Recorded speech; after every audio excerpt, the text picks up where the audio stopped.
Here's a suspicious looking package. Looks like it comes from China.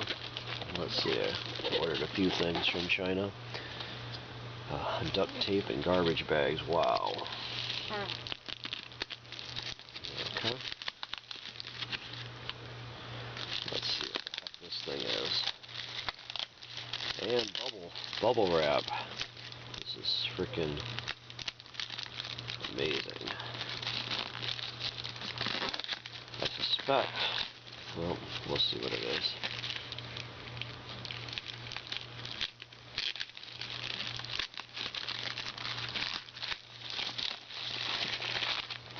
Okay. Wow.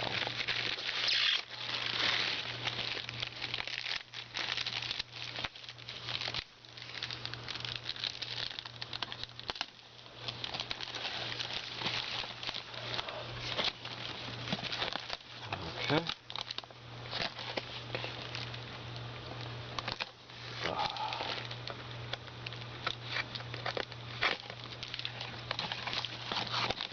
Looks like some high power fans.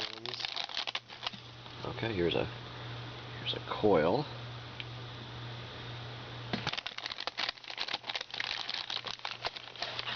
And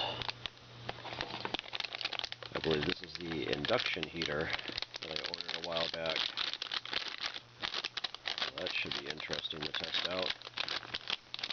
Let's see if we can open this thing up. Looks like the coil is a little bit squashed. Straighten that out.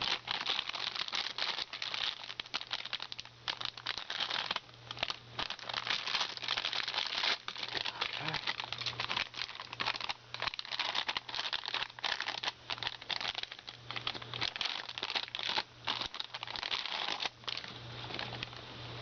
There we go. Look at that.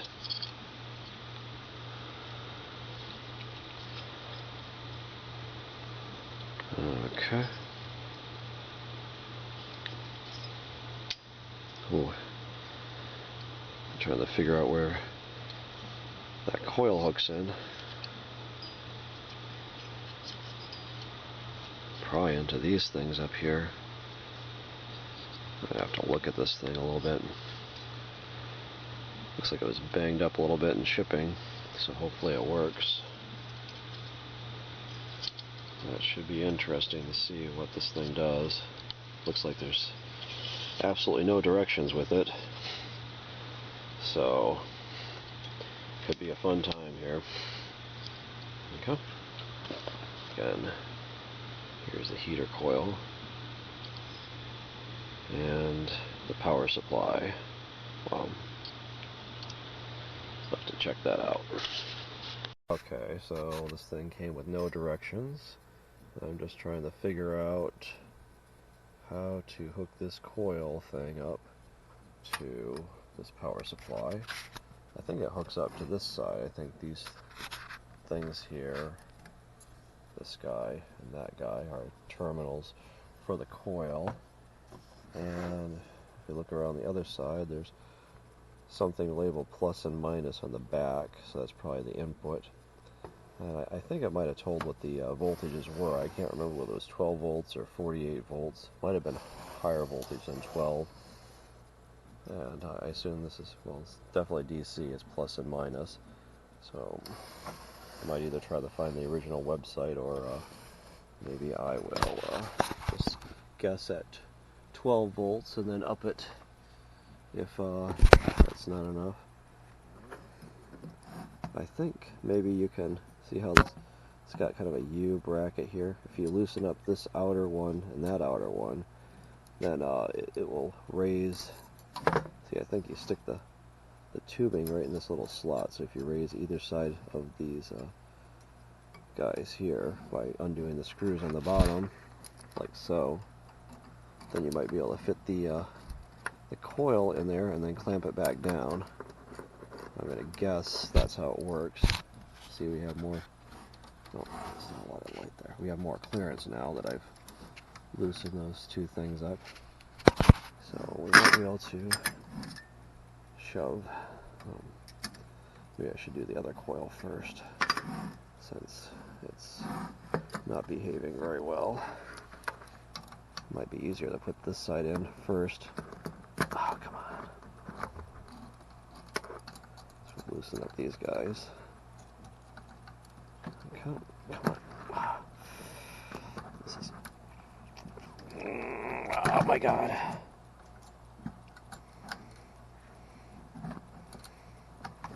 Might need some pliers to help turn this. Jesus. That screw is too tight. I just used a bigger screwdriver. I was able to loosen up these contacts on this side. Let's loosen them up a little bit more. Okay. So I think I should be able to get this part of the coil into that side. And we'll try sticking this other end to the other side over here. Okay. Like so. Then maybe I will... That's interesting. I guess it wants to sit sideways. Whatever. Okay, I guess that's close enough. So we got those into those contacts. And I think I will try to tighten these things up. On the bottom. Clamp it down.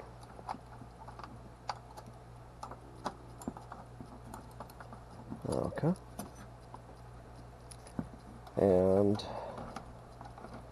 I guess if we have to, we'll just set the power supply on its side. Whatever. I could try rebending the copper. I'm afraid if I try to bend the copper too much, that it will possibly crimp. You gotta be careful when you're bending the copper. Okay. Anyway, there we go. We got our power supply and coil hooked up, and we got the coil into these bracket things and tightened up from the bottom here, the screws. Okay. Make sure the coils aren't shorting out. They got a little bit crushed during shipping.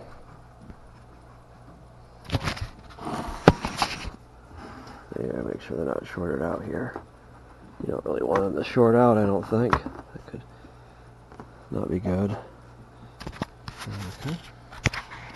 And there we go. So I guess we just need to hook it up to a battery and see if it works. And if it's not enough voltage. I seem to remember 48. I'll have to check back on the internet where I ordered it and see if they had some information, because I did not expect it would come with absolutely no directions or anything, but I should have known from, I guess I didn't post that video, but I got the kit for the music Tesla coil, and that came with basically horrible directions, and you had to assemble that yourself. That was so bad. So I should have expected so much from something I ordered from China, I guess. Anyway, let's see if we can find a battery and hook this up. See what happens. Okay. I have these wires hooked up, and I believe I have the black hooked to the black, the minus, and the red hooked to the plus. And we'll just touch that to the battery. Oh, it came off over here.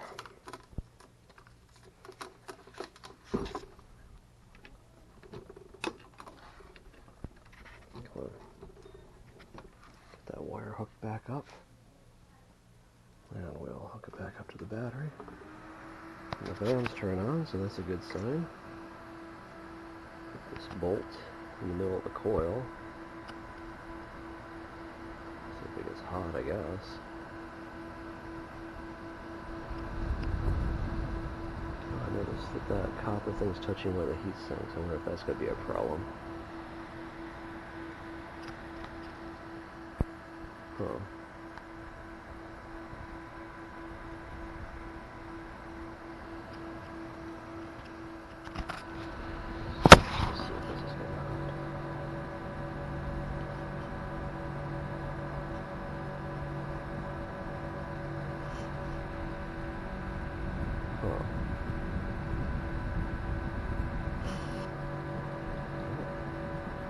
seem to be getting hot. Turn this off for a second. Actually, I started touching the coils, and the coils are cold, all except for this one spot. I think these two are shorted together, and it's getting very hot there. So this could be a problem. Oh, this is very hot. I think these two coils were shorting out for some reason.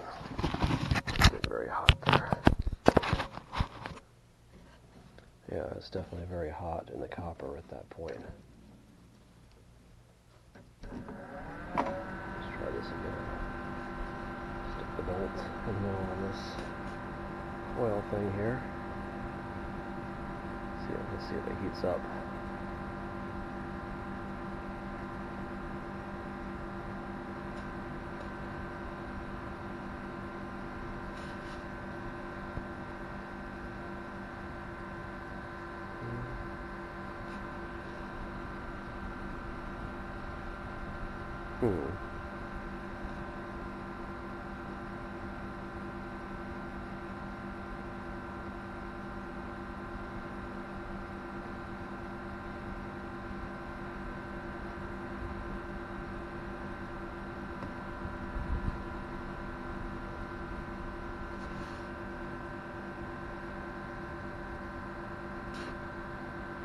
Might be getting a little bit warm, I can't tell. I'm going to stop the current for a second and make sure the coils aren't getting hot like they were before.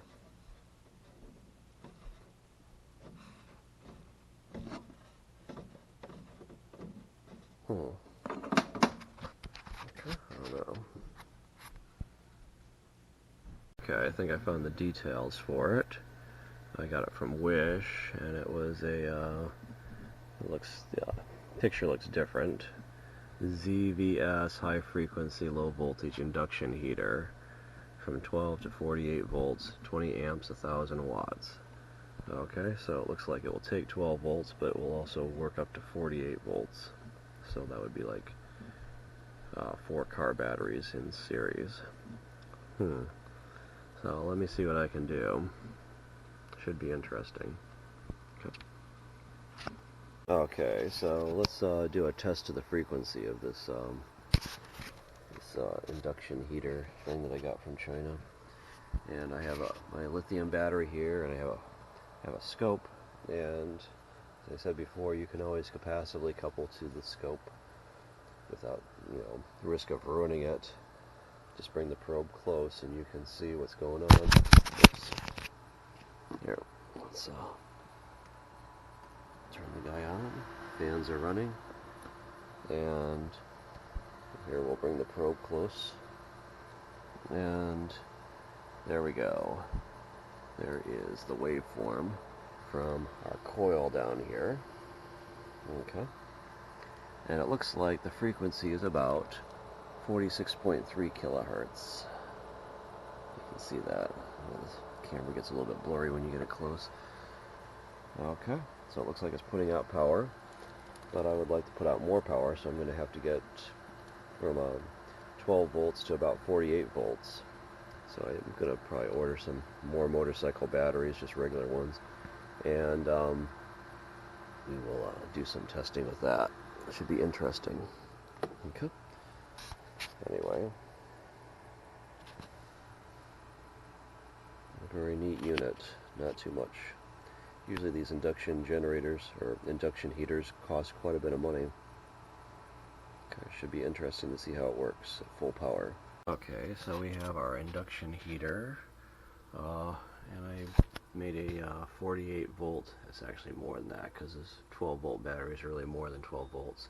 This thing's about 52 volts. And let's turn around and see what happens. Come on, there we go. There's our battery pack, and I have a nut on the end of a stainless steel rod, and let's just put it in there and see what happens. I can see the waves in the camera, so it's definitely affecting the camera.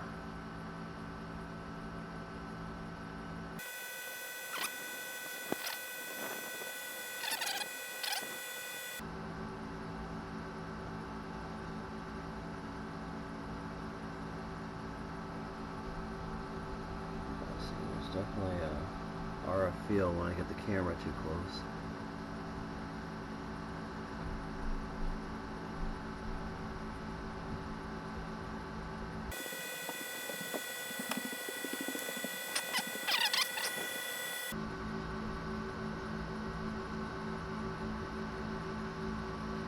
I'm running it at full power, I think.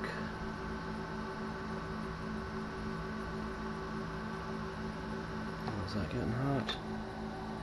It's burning the paper. I burnt the paper when I stuck it down there, so it's definitely getting hot.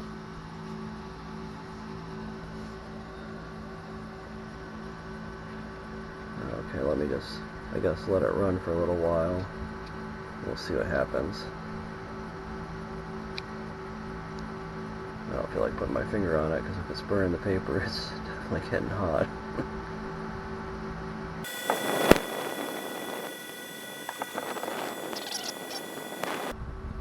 I feel heat coming off of this thing.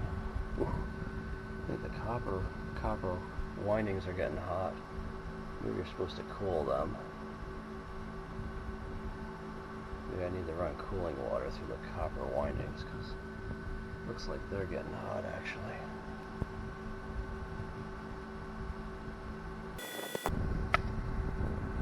Yeah, I feel heat coming off of them. I don't want to touch them.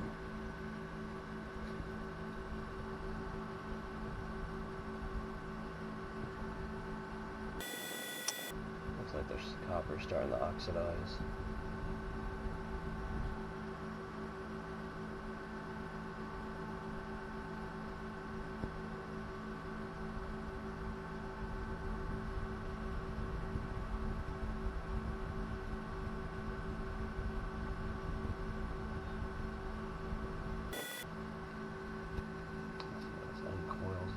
Starting to get darker. Not sure if I like that. The fans are blowing a lot of air. Maybe they're cooling off the nut.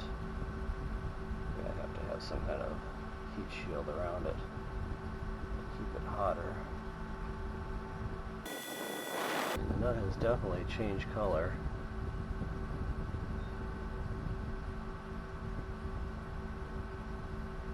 It's not glowing yet.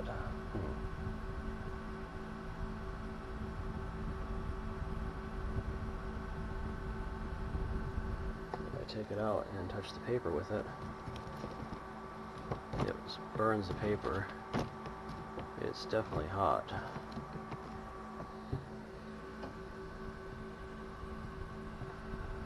It's not melting. It's not glowing like the picture.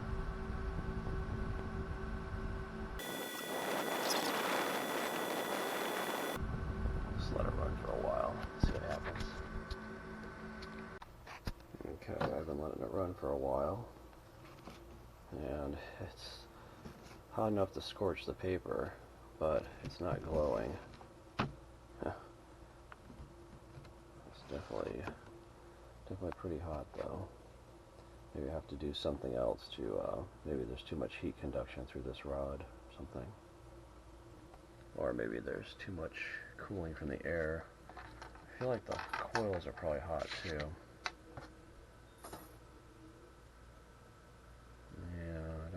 Really touch them. I feel heat coming off of them. Okay, it's definitely doing something, but it's not getting it hot enough to melt metals like kind of what I wanted to use it for. For some reason that one coils are starting to oxidize. I think the coils might be getting too hot. Maybe if I ran cooling water through it or something, it would improve the operation of this device. Have to look into that. Okay.